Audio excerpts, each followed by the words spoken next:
Salut, c'est Val, bienvenue dans cette nouvelle vidéo et aujourd'hui je vous retrouve pour répondre à une question qui est couramment posée dans la communauté de l'InfoSec. Avez-vous besoin des mathématiques dans la cybersécurité? Et la réponse est bien sûr. D'ailleurs, ce sujet a été abordé il y a quelques années pendant la Seconde Guerre mondiale. Je parle bien sûr de Alan Turing. Alors Alan Turing, c'était un génie britannique qui a réussi à casser le chiffrement de la machine Enigma. C'était une machine qui permettait de chiffrer les communications stratégiques de l'armée allemande.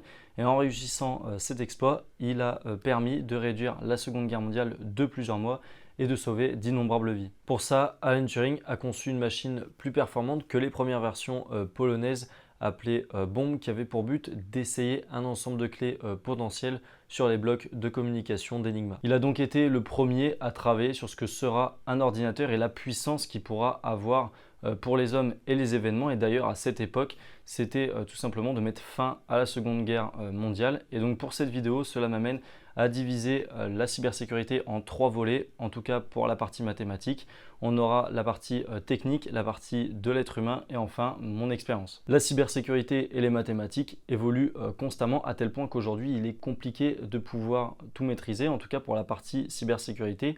Les menaces sont de plus en plus variées et les produits et solutions de sécurité sont de plus en plus diverses sur le marché, ce qui nous amène donc aujourd'hui à regarder le problème avec des nouveaux concepts, et donc c'est ce qui va nous permettre de nous adapter aux solutions qui vont être envisagées pour contrer les nouvelles menaces. Aujourd'hui, le monde de la sécurité et des mathématiques sont confrontés au même problème qui est le problème de la motivation. Aujourd'hui, il est compliqué d'orienter les étudiants ou les personnes souhaitant se lancer dans les sciences ou dans la cybersécurité. Il faut donc le faire de manière ludique et c'est ce que propose notamment le MOOC de l'ANSSI qui permet de mieux introduire les concepts fondamentaux de la cybersécurité et donc du coup de pallier à ce problème de motivation. Et d'ailleurs, ces problèmes de motivation nous amènent donc aux pénuries de compétences, puisqu'aujourd'hui, même s'il nous manque du personnel dans le domaine de l'infosec, il nous manque aussi des enseignants qui sont tout simplement formés sur les différentes filières qu'il existe aujourd'hui. C'est ce que propose notamment le Cyber Institut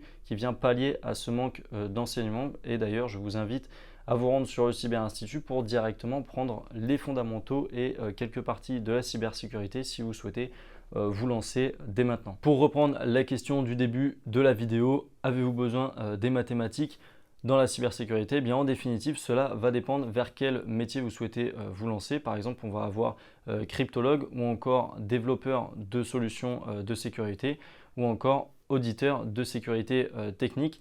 Et aussi, cela va dépendre des compétences et du diplôme que vous souhaitez acquérir. Par exemple, dans les différents diplômes d'ingénieur cybersécurité, on retrouvera par exemple les statistiques, l'algèbre, les mathématiques appliquées que vous retrouverez notamment dans le métier de cryptologue. On aura la physique et enfin les fondamentaux de l'ingénierie. Mais avant tout, la cybersécurité, c'est surtout une question de temps.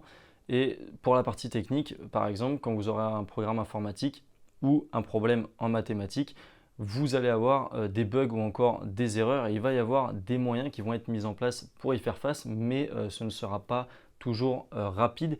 Et de la même manière, pour votre carrière, je vous recommande fortement de prendre le temps d'apprendre les compétences qui vous permettront de choisir le métier de la cybersécurité qui vous conviendra le mieux. Nous sommes dans un monde de compétition, de concours, avec des règles et des exigences extrêmement dures, et donc c'est pour ça qu'il est important de retenir qu'il faut avant tout développer des compétences qui seront reconnues dans le monde entier, car c'est ce que recherchent avant tout les recruteurs. La cybersécurité, c'est une partie de numérisation et donc une révolution qui amène de nouveaux défis.